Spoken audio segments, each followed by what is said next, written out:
Perfect.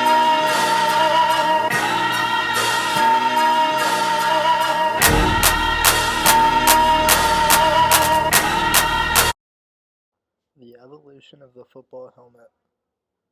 Shown here is an image of the first leather harnesses that were used in the game in the early 1920s. Here's another leather helmet from the early 1920s, but with added padding to reduce impact energy. Shown here is another helmet from the 1920s with even more padding and a leather chin strap. Another helmet from the 1930s that featured an outer shell that became harder and more impact resistant. Here's a helmet that was developed in the later 1930s that featured a protective face mask to protect the nose and jaw from injury. Shown here is a plastic helmet that was introduced into the league in the early 1940s. Today's helmets are still made out of plastic alloys. Here's a 1970s New England Patriots helmet with extra padding and full face mask. Coach Paul Brown was one of the most innovative coaches ever. He was the first coach to use game film to scout an opponent and create a playbook for his team. He was also the first to put a radio receiver inside the helmet worn by his quarterback and put a face mask on it. Here's one of Brown's early prototypes with both radio transmitter and face mask attached. The football helmet has continued to improve over the years to help prevent concussions, which are possibly the most damaging football injury because of the effects they can have on players years after they retire from the game.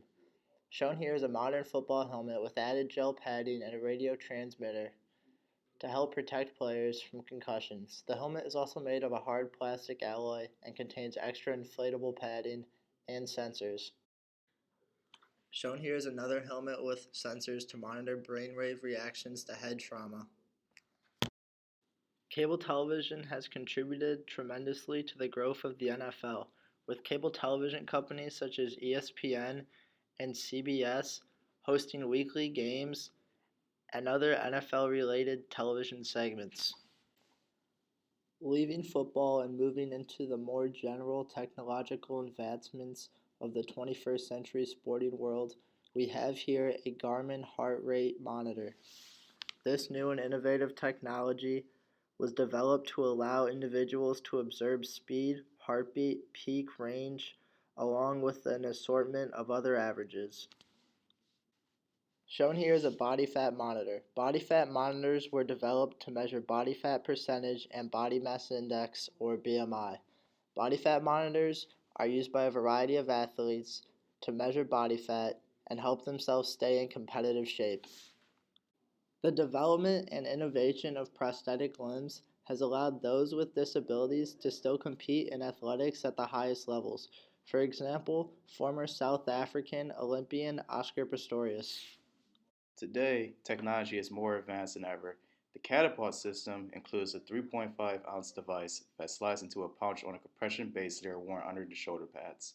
That device uses algorithms to track player movements, decipher how fast a player is moving, how much force a player sustained in a hit, and even which leg is working harder than the others. Today, billionaire owner of the Dallas Mavericks, Mark Cuban, has invested in Catapult. He's a person that clearly sees the massive potential of the Catapult technology to change the sport industry. Catapult boasts a client base of over 500 teams, including Aston Villa and AC Milan. It works with nearly half of the NFL teams, a third of NBA teams, and 30 major college programs. Florida State football has even been able to reduce soft tissue injuries by 88% within the first 2 years of the use of the suits were intended to reduce the friction that is generated between an athlete's thighs by placing strategic textiles on the inner thigh of an athlete. Analytics today are huge in sports. The NBA has been in sport analytics by installing sport VU cameras throughout arenas. This allows the movements of the basketball and player to be tracked and recorded. Up to 25 data points are collected each second. Experts then analyze and dissect the data to create advanced statistics. The availability of analytics to every franchise in the NBA may impact a coach's strategy. During the 2 seasons that the Sport VU cameras have been installed in the NBA arenas, A statistical database has been created not just for front offices, but also for the fans' enjoyment. Technology has without a doubt changed the way sports are played. In soccer, goal line technology was used for the first time in the 2014 World Cup, and FIFA decided to allow computer assisted decisions in their tournaments. The exact system selected by FIFA was Goal Control, who uses 14 cameras in their technology. 7 of those cameras are mounted on the roof of the stadium and trained on each goal mouth. Three-dimensional position of the ball can be captured from these cameras. Once a camera passes the goal line, both a vibration and optical signal is sent to a watch worn by a referee. The referee receives the signal in less than 1 second. This signal indicates that the goal should be rewarded.